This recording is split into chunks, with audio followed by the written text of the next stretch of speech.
राजा बृहदत्त बौद्ध धर्म की विचारधारा से ओतप्रोत और सम्राट अशोक की विरासत को संभालने वाले अंतिम मौर्यवंशी राजा हुए। उस समय उनके सेनापति थे ब्राह्मण कुल में जन्म लेने वाले पुष्यमित्र शुंग। राजा बृहदत्त अति अहिंसावादी और शासन चलाने में अयोग्य साबित हो रहे थे, क्योंकि चंद्रगुप्त मौर्य के द्वारा स्थापित किया हुआ मौर्य साम्राज्य, जिसकी सीमाओं का विस्तार सम्राट अशोक द्वारा पूर्व में म्यांमार से लेकर पश्चिम में ईरान तक और उत्तर में मध्य एशिया से लेकर दक्षिण में तमिलनाडु तक फैला हुआ था, वह साम्राज्य अब छोटे छोटे अति उत्साहित लोगों के द्वारा किए गए विद्रोह के कारण कई राज्यों में बंट रहा था।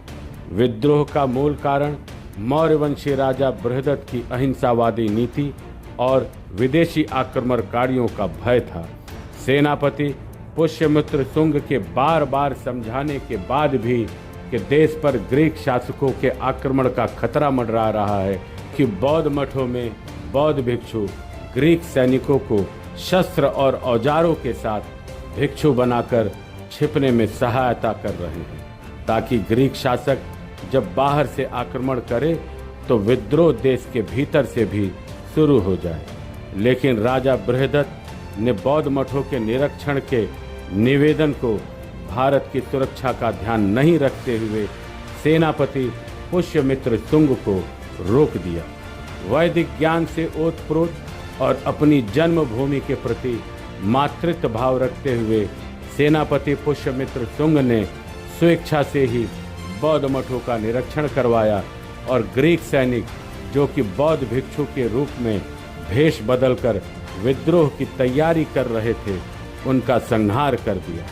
और जिन बौद्ध भिक्षुकों ने ग्रीक सैनिकों को इस षड्यंत्र में सहायता की, उन्हें बंदी बनाकर राजा बृहदत्त के सामने पेश किया।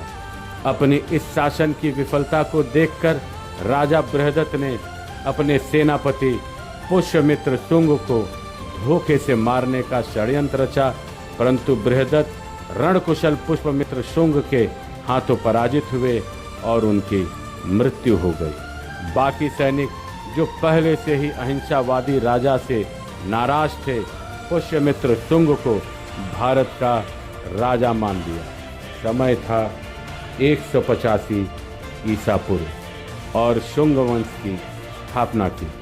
पुष्यमित्र शुंग ने 36 वर्षों तक शासन किया।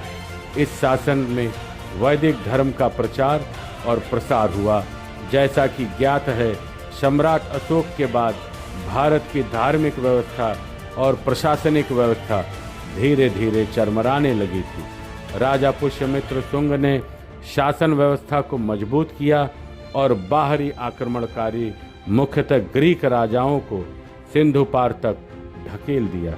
इसके बाद वो कभी दोबारा भारत की तरफ आक्रमण के लिए नहीं आए।